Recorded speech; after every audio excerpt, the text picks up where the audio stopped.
Okay, everybody, it's 2 o'clock. At least my time it is. My time zone. So this is Fredrick Kenniston at Axiom. This is the Microsoft Office Importer for AutoCAD Maximum Results Minimum Effort Training Webinar.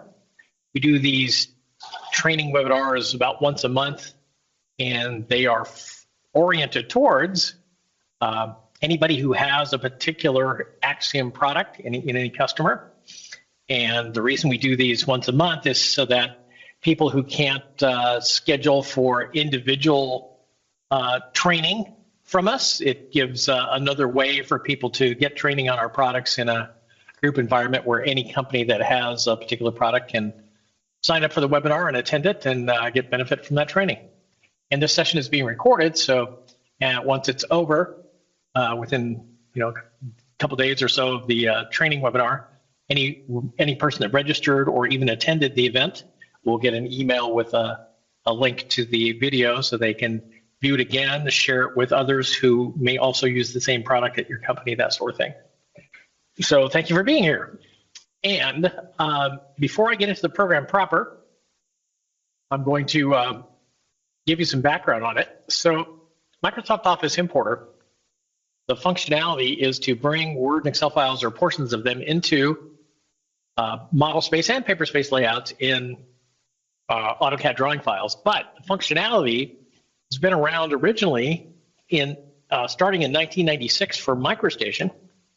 And then in 2012, we created a version for AutoCAD that also runs in Civil 3D, and also a number of the other application packages for AutoCAD, like AutoCAD Electrical, that sort of thing.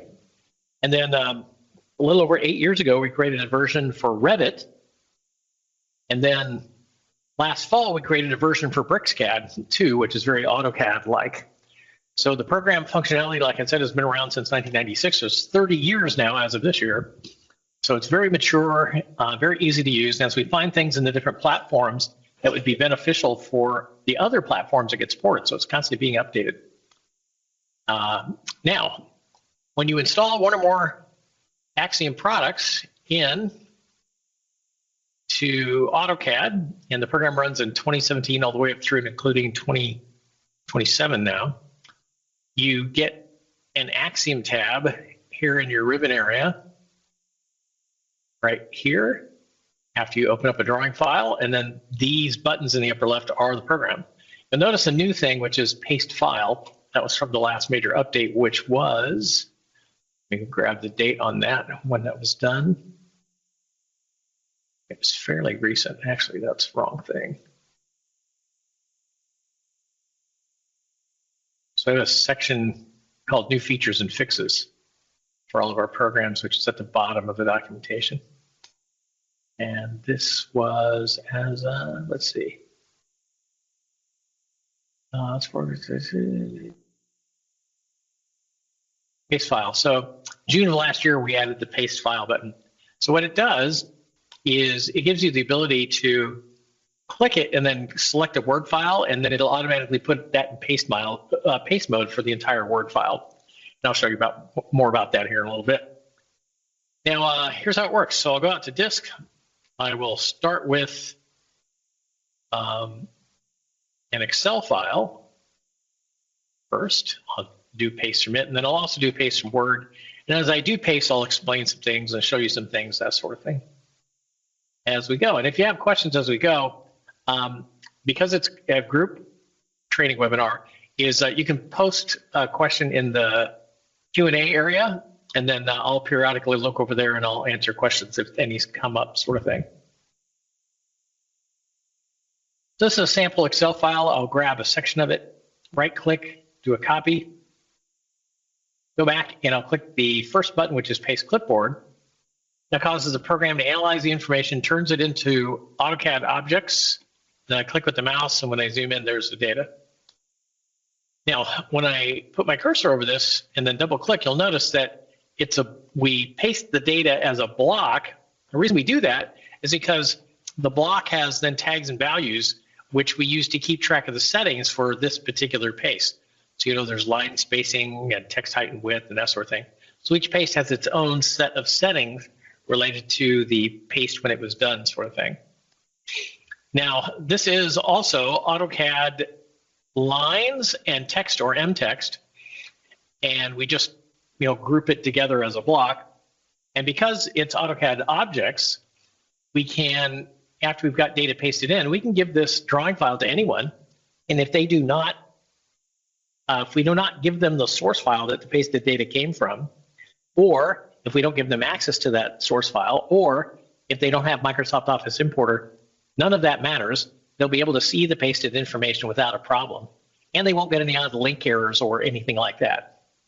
But if you have the program, Microsoft Office Importer, and you have access to and can go grab and open the source file, then you can do some things like this.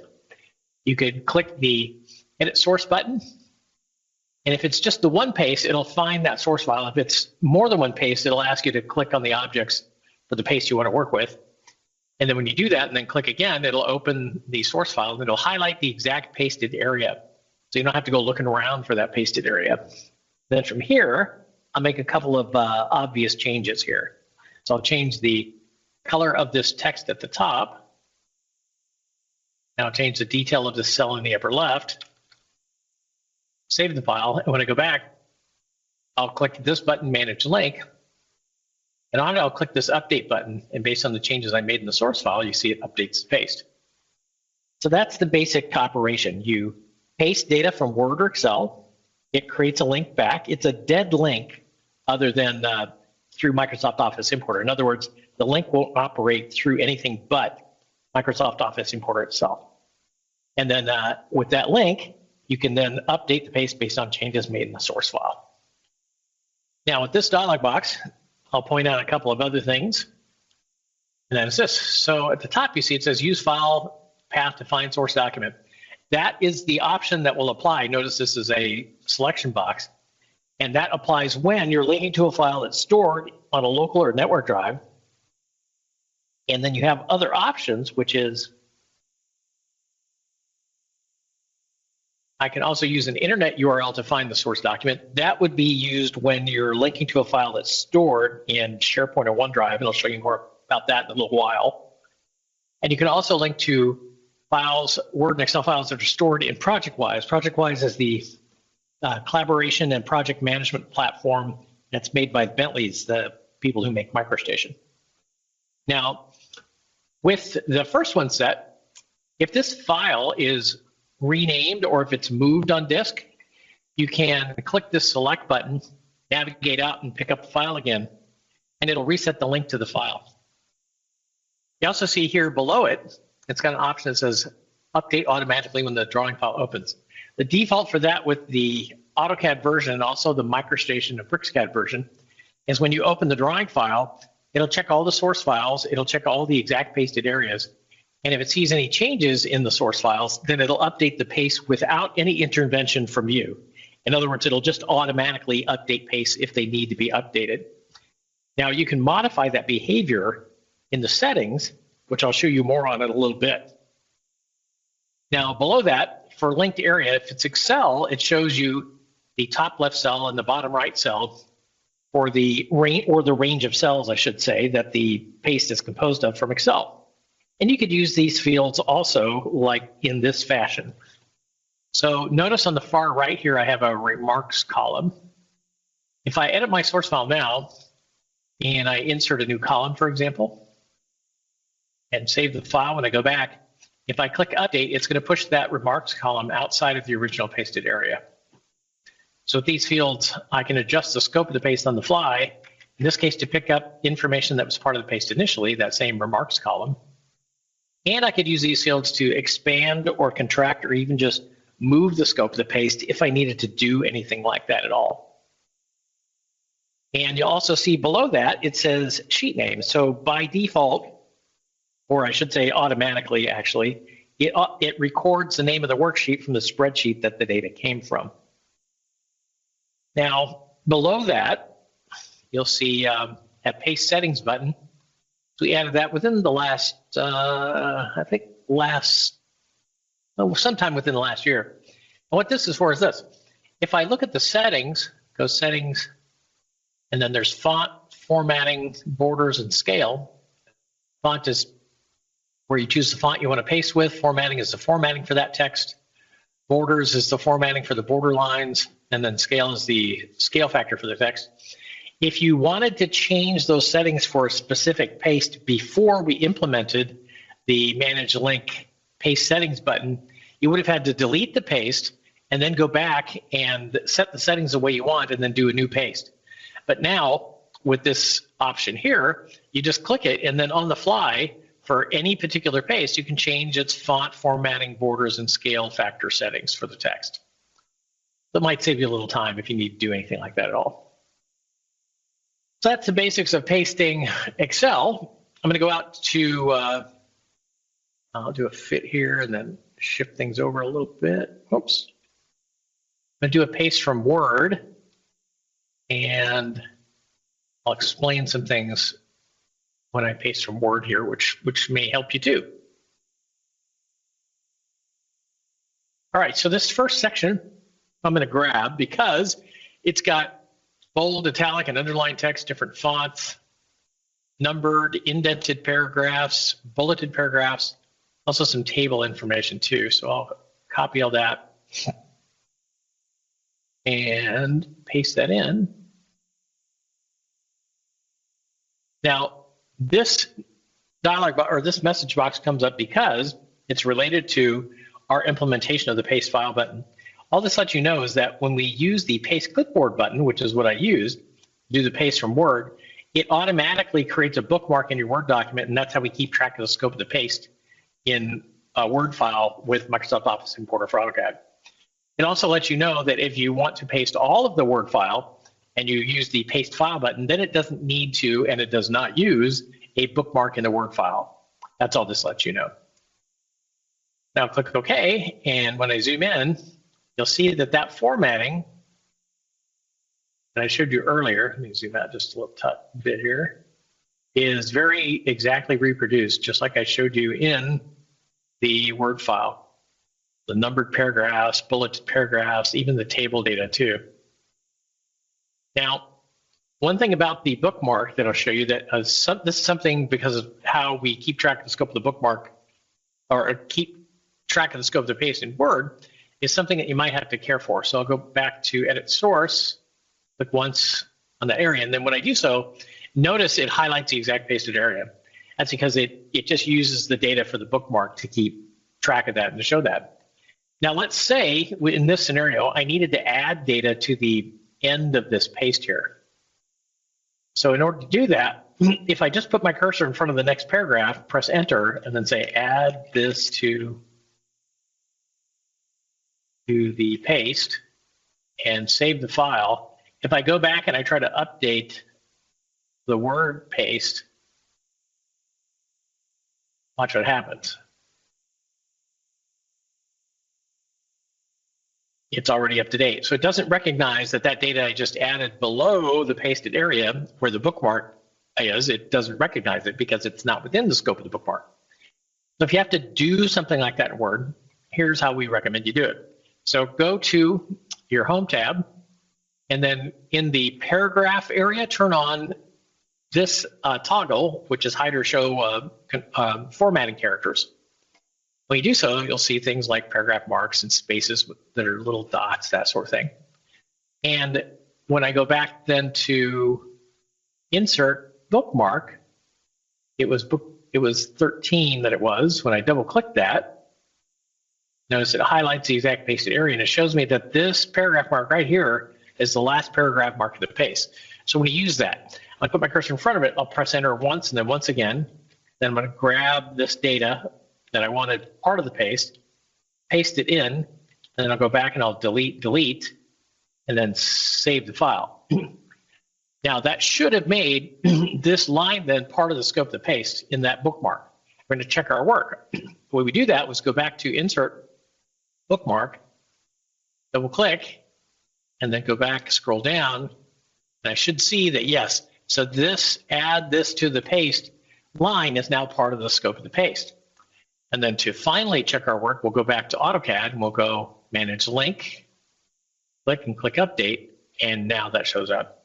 Again, it's just a little quirk word where if you are using, if you did use the paste clipboard button and the data that you took was from, either somewhere in the center or in the middle of the Word document, then, and you wanted to add data to the beginning of it or the end of it, that's how you would go about doing it. All right, so there's that. Now I've got this representation of a border here. I just happen to have it in model space. I just set it up real quick. This would, obviously borders would be in paperspace layouts. So what I'm going to show you would be the same either here or in paperspace layouts. And I just did it to make it quicker to get to demonstrate a major feature of the program. If we go to the settings, under pasting, notice at the top it has split paste into columns. So I'll turn that on. And then for Excel, that gives you access to this option, which is repeat Excel header of so many rows over the top of each column that splits off. So we'll go to our Excel file again. I'll undo this inserted column, and I can see that it's got 5 rows of what we could say are header information. So I'll go back, and in this field, I'll put 5 and click OK. Now I'm going to grab all of my Excel file. This is about 8.5 by 11 pages. Copy all that, and then I'll paste it. And then I'll lay out the paste by clicking in the upper left, pull down to the right, and it gives me a representation where the columns are going to fall. If I move up or down, it'll adjust the height. If I move left or right, it'll adjust the space between the columns. And then with a second mouse click, it pastes the data.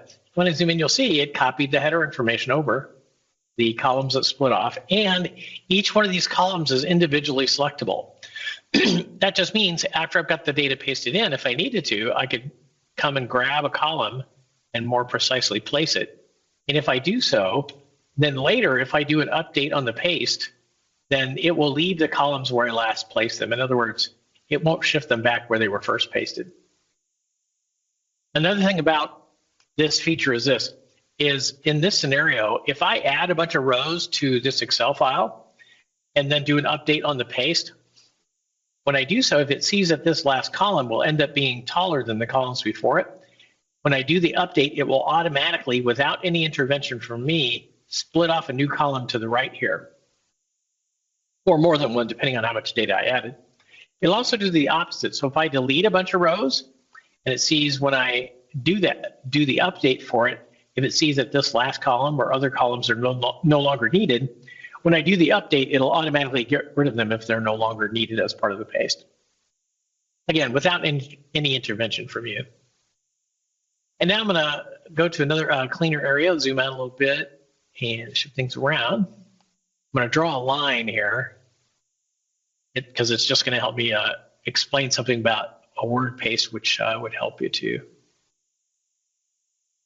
Okay, so now I'm going to go out to my Word file again, and I'm going to grab all of it. This is about 4 pages of information, just like I showed you Excel was. And now I'm going to split it into columns also. So click Paste.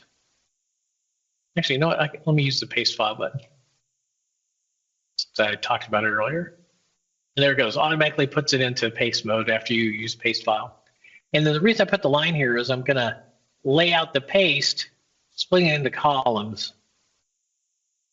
And the line is just going to give me a reference for something I want to explain.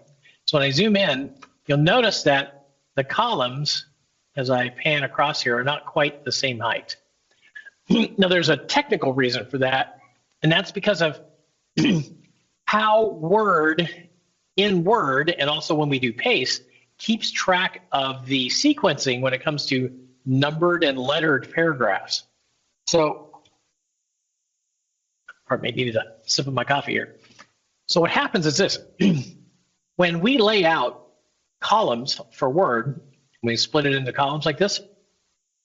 If a paragraph crosses the bottom boundary of where the column would be laid out, then it pushes all of that paragraph to the top of the next column and then flows the rest of the data through the other columns. Now, we played with for a while when we were first putting this program together for AutoCAD, Also, MicroStation, we did this about the same time too. So this has been about 2012, 2013 or so. Is we experimented with when a paragraph was multi-lines and it crossed the bottom boundary, we'd split the paragraph and just put the lines that cross that bottom boundary to the top of the next column. Problem with that is the way Word keeps track of the sequencing of a set of numbered or lettered paragraphs like 1, 2, 3, 4, 5. If we had to split paragraph number 3, then that means 4, 5, and 6 would lose their sequencing and would restart at 1. So instead of 1, 2, 3, 4, 5, 6, it would go 1, 2, 3, and then 1, 2, 3. So obviously we couldn't do that because of, again, just a quirk in Word and how it keeps track of its sequencing. So now whenever a paragraph crosses the bottom boundary, instead of splitting it, we automatically just push it to the top of the next column and flow the rest of the data through the other columns. So that being the case, you may end up, if you do paste with Word, where you're splitting them into columns, and you see that the columns are not quite the same height, you may want to adjust things by doing this. If you want to even the columns out a little bit, you could go in, turn on in the home paragraph, and turn on the formatting characters. You could do things like press the Enter key to add some more space, or you could pick a paragraph, right-click, go to Paragraph, and then you could add space before and after in the spacing area. So, click OK, save, and then go update your paste. And then by the changes you made like that, you could then see how the columns lay out. It's something that you might have to, depending on how precise you want it to be, you might have to dial it in a little bit, but that's how you would do that if you wanted to make the columns look a little bit more uniform in height, or a word paste in particular. All right, so that's some of the things related to pasting Word into columns. So now I've got 4 different pastes in the area, or in this drawing, I should say. And I'm going to go to this button, which is List of Links. So this gives you a list of all the Microsoft Office importer links in this drawing file. If I double click on a line, it will take me to the paste fitting it in the view. That way you don't have to go looking around for the paste. Under layout, it'll tell you if it's in model space or paper space layout, which layout it's in. Details, if it's a Word paste, it'll tell you the bookmark name, or if it's the whole document, it'll say whole document like this one does here. If it's Excel, it'll tell you the name of the worksheet, followed by the range of cells that the paste is composed of. And you'll notice this one here, it says all cells. So the range of cells isn't just A1 to K28, it's all the cells in the spreadsheet. Now, next, under status, it'll tell you whether a paste is up to date or not, or out of date, or in the case of these 2 Excel ones, it tells you that the source file for it is open up for these pastes, or open in its application. So we're going to change that. We're going to click, and we're going to modify that pasted area a little bit, save and close that. And then I'm going to close my list of links dialog box, reopen it. And now we see that all 4 of these pastes are out of date. So if you see this and you want to update any paste like this manually, then you could do one of 2 things. You could either pick and choose the ones you want by using Shift or Control key on your keyboard, or you just select them all and then click Update. And any of the ones that you have selected, it'll then go out, it'll check all the source files, look at the exact pasted areas, and then it will update the paste based on what the current state of the source file is. Now, the other way you could do this, if you wanted to update all pastes that need to be updated, again, it's based on the default setting for the program, which is you could just close the drawing file, reopen it, and then the automatic updating would then update all the pastes that need to be updated without any intervention from you at all. Now, in addition to that, at the bottom, you see it's got zoom extents. That's the same as double clicking on the line. Display info border, if I click that, it draws a border around the paste, as you see here, and then it puts at the top left a block with information about the link. So it tells you the name of the source file, and it'll also, if it's got path information, it'll give that too. But this file happens to be in the same folder as the drawing file, so there's no path, it just needs the file name. It'll tell you whether the link is set to automatically update or manually update, and it'll give you the date and time that the paste was last updated. Now, this information is display only. It doesn't write it to the drawing file sort of thing, just so you know. Now, in addition to that, you've got the Manage Link dialog box, which you can access from here. You can edit the source file with this button here. Open location. If the file is stored on a local or network drive, it'll open File Explorer into that location if you need to look around there for whatever reason, that sort of thing. If the file is stored in one of the platforms I mentioned earlier, like SharePoint, OneDrive, or Autodesk Docs, or in Frame, or whatever the exact name is that they call that now, and then it'll open that location if you have the credentials to access the file in that location. Check status, I'll get back to in a second. Update, I explained, and now I'm going to delete these, clean things up for the next thing I'm going to show you in this dialog box, which is how you link to a file that's stored in like SharePoint, OneDrive, ProjectWise, that sort of thing. So I'm going to go out to browser here, and I'm the director of certification, so I have a bunch of different testing areas and platforms. I'll go out to a SharePoint one. It'll open my Excel file here. If you do this on your own, by the way, without doing any setup, what'll happen is Microsoft Office products, when you're dealing with like SharePoint or other cloud platforms, when you open up a Microsoft Office file, in this case Excel, it will open it by default in its web-based application. That's not what you want. On the right, it'll have, on the right side of the menu area, it'll have an option menu option that says either viewing or editing. You click that, and at the bottom of it, it'll say open in desktop app or just desktop, either way. So you click that, and then that will open the file in the desktop application for that file type in Microsoft Office products, so Excel or in Word. That's what you want. Me, I did some setup, so it saves me a mouse click or two where I just click once, and then I click Open Excel, and it'll open in Excel. Saves me a tiny bit of time, sort of thing. Now from here, I'm going to do just what I did before, which is I'll just highlight what I want, do a copy, and I'll paste it, again, just like I'm dealing with a file that's stored on a local or network drive. In fact, let me turn my split and paste and columns off. So there's my paste. Now, I'm going to go out and I'm going to make some obvious changes to this file stored in that location. So I'll change the color of this text at the top, change the detail of this cell, and also this one, and save the file and close it. Now, if I go back to the list of links, you're going to see under the source column, it gives you the full URL of that file where it's stored. So there's going to be no questions about where this file is stored.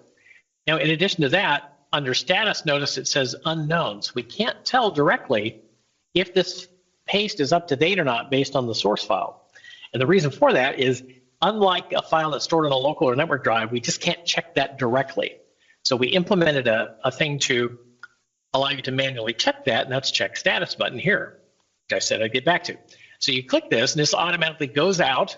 It'll say, hey, compare these, give me the data about the source file, and I'll compare it to the paste. And if I see that the source file is newer and has some changes compared to the paste, then I'm going to let you know it's out of date, or the paste is out of date.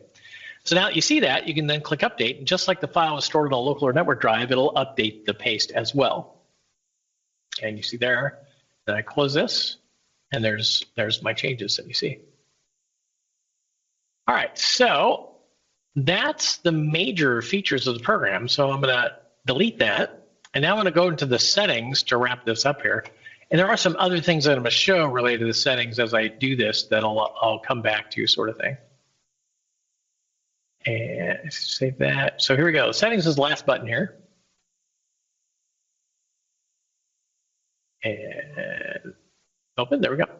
So at the top in the title bar, it says Microsoft Office Importer Settings. And it gives you at least part of the path to the currently loaded settings file. All Axiom settings files, whether it's for MicroStation, AutoCAD, Revit, or BricsCAD, all of our program settings files have a .ini extension. It just means initialize or initialization.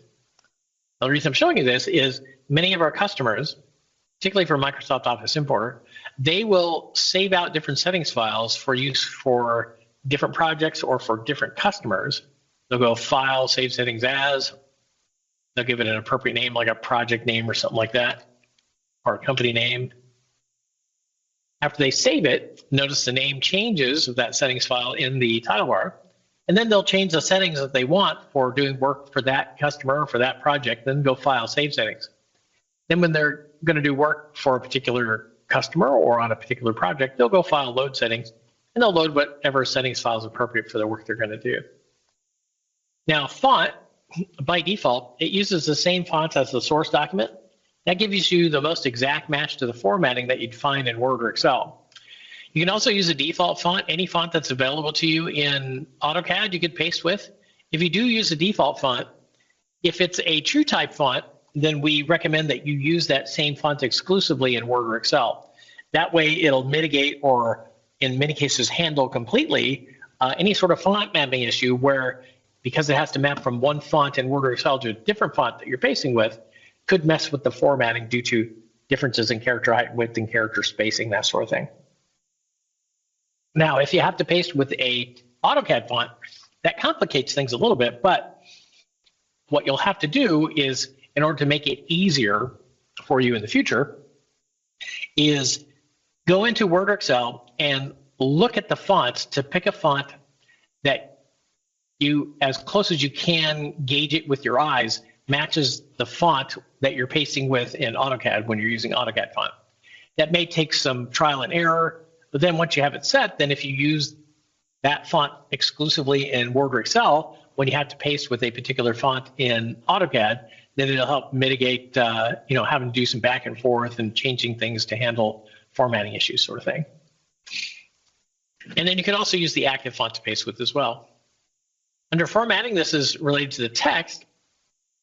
So this allows you to bring the text into certain properties, not to a certain level, and you can import stacked fractions from Excel. And it also has a default setting for the height of a single line compared to the text height.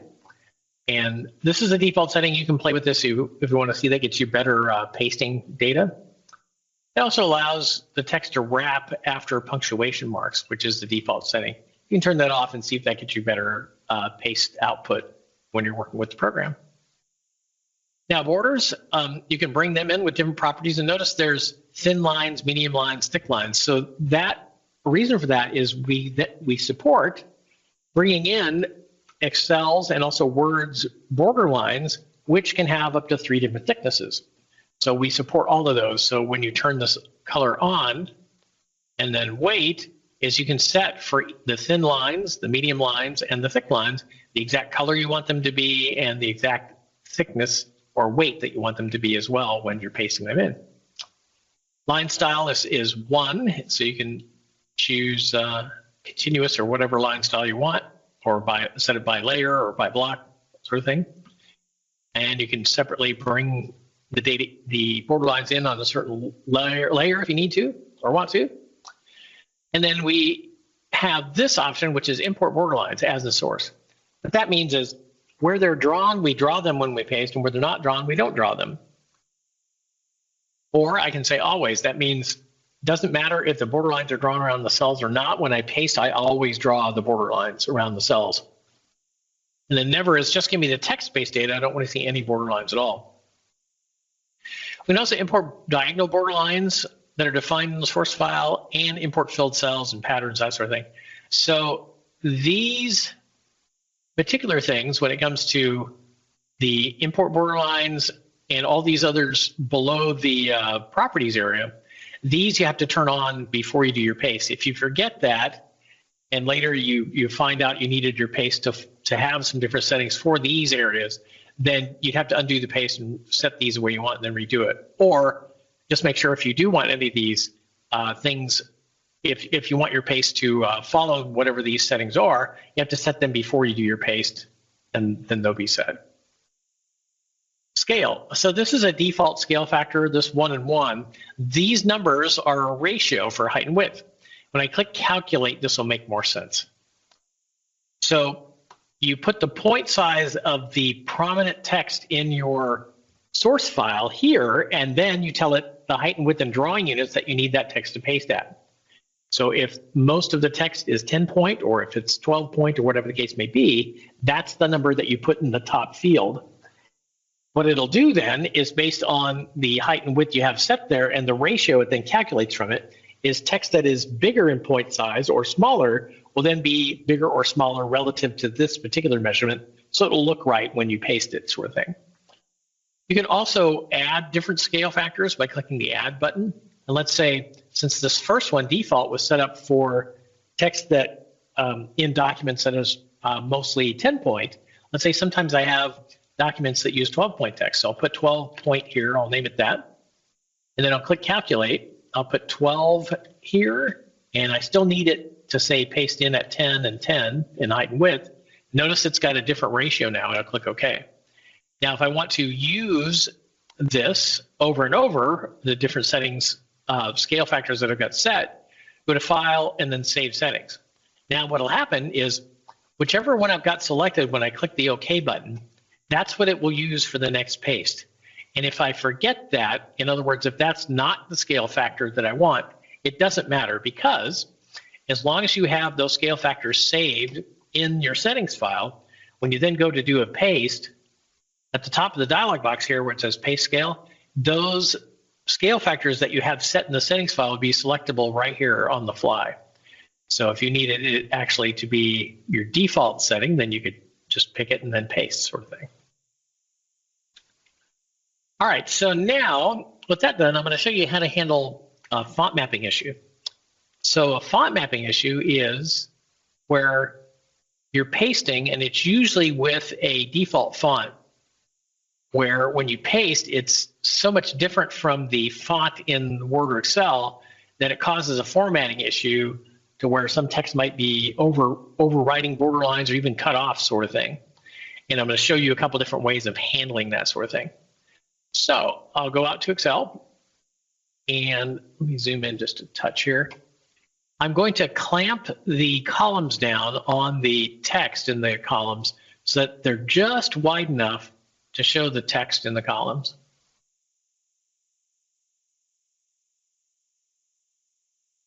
And save the file. Now notice this is Arial 10-point text.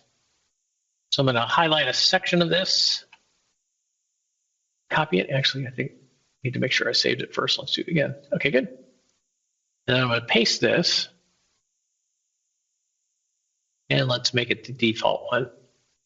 Now this should be fine. So I can see the text. It's a little tight on the borderlines, but I can see it just fine. And in fact, in here, the C, it's right on the borderline. Now, that's not too bad. I can see the stuff. But if I go to Settings and I pick a default font, and just to make it a bit dramatic, I'm going to choose something like copper, let's see, Gothic Copper Plate Gold or something like that. There you go. Copper Plate Gothic Bold, just to make it look quite a bit different. And also to emphasize what a font mapping issue could look like. So now, when I look across this, you'll see how length is crossing borderlines, same with concrete curb, and also remarks. But then I get down below here, and it's like text is being cut off, and I can't read it. So this is a very severe font mapping issue. There's a couple ways of handling it, one of which I mentioned already, which is to use a font that's the same font if it's a true type font that you're using exclusively in Word or Excel when you paste, but also to use in Word or Excel a font that, as closely as you can match it with your eyes, matches the font that you're pasting with in AutoCAD. So if, like, in particular, if it's like an AutoCAD font, that would come more into play. So that's one. Two is you can go back to your source file and you can adjust the column widths and row heights if needed to. Save the file, and when you do that and you go back and then go to Manage Link and then click on the paste. Oh, come on. Manage Link and then say Update. Yeah, I can read some of that text now. So this you might have to dial in a bit because you have to widen things and do an update on the paste, to get it to make it look the way you want. Or I'll undo this again. Whoops. Undo the change that was made there. And I'll go back and I'll undo the changes that I made here. Save again. Now the last one is you can use, and I haven't gone over this yet, the settings under scale, these numbers here, height padding and width padding. So what these are is these control the space around text in cells. So that would be Word table cells or Excel cells. And these are the default measurements. Now, in order to use these, you might have to take a guess at how big you need to make them or how much you need to change them, save the file, do a new paste, or save the settings and then do a new paste and see how that changes how the display of the text is in the cells. So I did some test paste like this a while ago. So from memory, I'm going to try to, let's see, this, what did I do here? 2.3, I think, and 1.9. That might be enough. We'll find out here. So now I'm going to grab that same area that I did paste from. And the way you do that is if you go manage link and click once and then say edit source, it highlights that exact pasted area again. So now I'll copy it. And now next to it, just the view here a little bit, I'll do a paste again. Notice that's quite a bit different now as far as the size. And when I zoom in, that was pretty close to, I guess my memory was pretty good, that I added just enough space to where I could very easily read the text. Even though I didn't change the font at all, I added enough space that even with this bigger font, I'm able to see the text in the cells very easily. So that's the third way you can mitigate or handle a font mapping issue, is adjusting the height padding and width padding like I showed you in the scale. So in summary, to go over those methods of handling a font mapping issue again, they are: 1, using the same font exclusively that you're using in Word or Excel when you paste into AutoCAD.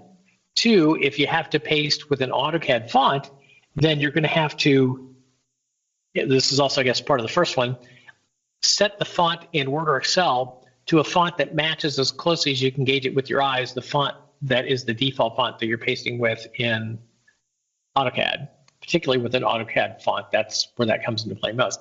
And that may take some dialing in to do, but that's the first way collectively. The second way is to, after you've got the paste done, adjust the column width and, if sometimes necessary, the column height in the file. Save the paste or save the file after you do that. And then when you update it, it'll recognize the change has been made to the source file. That'll update the paste accordingly.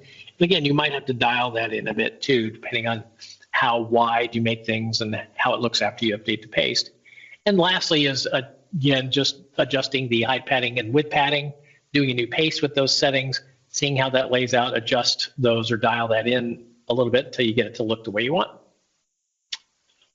All right, so that's handling of font mapping issues. Now we'll go back to the settings. We're almost done here. The pasting. So this is where you split paste into columns I showed you earlier, and then you repeat the Excel header, so many rows in each column. You can also keep multi-column paste together as a group. Now, if you do that and it ends up with the columns that are spaced too wide apart or too close together, then you can select them, ungroup them, adjust where they are, and then after you do that, regroup them, and then they'll maintain that spacing that they had when you regrouped them, sort of thing. And also we had a feature a little bit over a year ago to start a new column after a page break. So this gives you a way of doing things like this. So I'll go to my Word file. This applies to both Word and Excel, but I'll just start with Word here. So let's say I want the first column to break right at the end of this paragraph. So in fact, I adjusted the spacing for this earlier. Change that to Format Painter, click Save.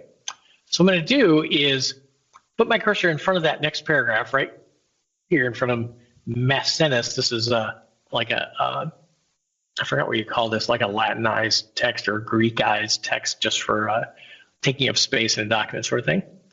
So you put your cursor in front of the next paragraph, right click, then go to the paragraph menu, then go to line and page breaks, and then click page break before. When you do that, you click OK, that pushes that paragraph to the top of the next page. So you save the file. When I go back, I'll select all of this. I'll do a copy. And then when I'm pasting it, splitting it into columns, make sure I got that turned on. Yes, yes. So notice that first column, even though I'm able to move the other columns around, that first one is stuck. That's because that is broken with that page break. That's how you work with that. And in Excel, it's similar as far as laying it out, but the way you do it, the way you insert a page break here is different. You go to the row you want, and if you're copying the header information over the columns that are split off, you just have to add that, take that into consideration with your calculations.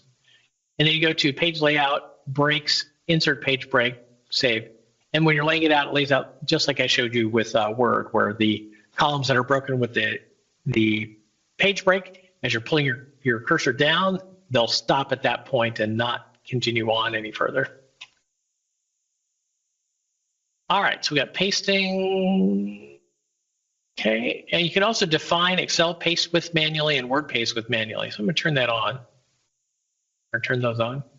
Okay, and these are for when you want to fit like a paste in an area. So I'm going to grab this paste and move it a little closer, maybe right there. Now, I'm going to go out and I'm going to grab a section of my Word file here, copy it, and then go back, and I'm going to click paste. Now, when I click, watch what happens. It's waiting for me to click the mouse again. So it's going to make it wider and narrower, waiting for me to click my mouse again. So this allows you, like if I want to fit that paste within this area and do so, when I zoom in, you'll notice that once it gets so wide, it starts making the columns uniform in width. So this one is still long, but if I got farther and farther out as far as the width of the paste itself that I was setting manually, eventually it would even out the columns themselves. The good thing about this is it doesn't change the scale factor of the text when you're doing this, but it also has this drawback, which is in this scenario, if I pasted it like more narrow, like if I narrowized it here, then it would look like a font mapping issue like I showed you before. So depending on what you're doing, it may help you when it comes to trying to fit a paste in an area, as long as it's wide enough to do so, or a little bit more than wide enough so that you can spread the paste out and it won't end up looking like a font mapping issue like this sort of thing. All right, so I'm going to get rid of these, paste. Okay, and I'll go back to the settings here. So that was Excel. Now Word is similar, except what it does is it ends up just wrapping the text for where there's no tables sort of thing. So I've got this line now, and we'll go out to my Word file. I'm just going to grab a section of it that just has text and no like table data. So this is where this really shines, because it'll keep the formatting, but it will just allow you to, or it'll just wrap the text where it needs to when you make it as wide as you want it. So see, in this case, so it just wraps the text or widens it until, you know, there's no more text to go. So that was that width, but if I want it narrower, say half of that, as I zoom in, you see it just wraps the text accordingly based on the width that I set with the 2 mouse clicks. But if you have a word table and it's too narrow, just like I showed you with Excel, it could end up looking like a font mapping issue if it's too narrow to display the text in the cells when you paste like that. All right, so now we'll move on to linking. Oops. By default, it creates a link back to the source document and it sets it to update automatically when the drawing file opens. Now, that's the default, by the way.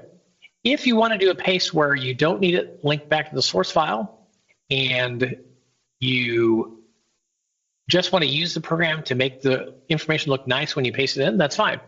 You can do this. You can turn off the link area, and then you can use every other option and setting in the program, split the paste into columns, set the scale factor for the text, whatever the case may be. After you got it pasted and you want to use the program as it was designed, just go File, Load Settings, reload your settings file, and it'll reset the option. And then the paste that you just did without it being linked back, it won't then update or change based on changes made to the source file. But you could, alter and edit that data in the paste directly on your own, and then it won't overwrite those settings because it's not linked back to the source file. That would change things if that paste was then updated.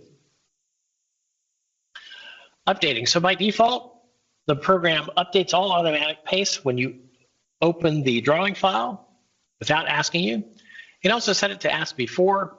That actually happens to be the default for the Revit version of this program. All the other platforms, it's set to the first one, which is update all automatic paste without asking.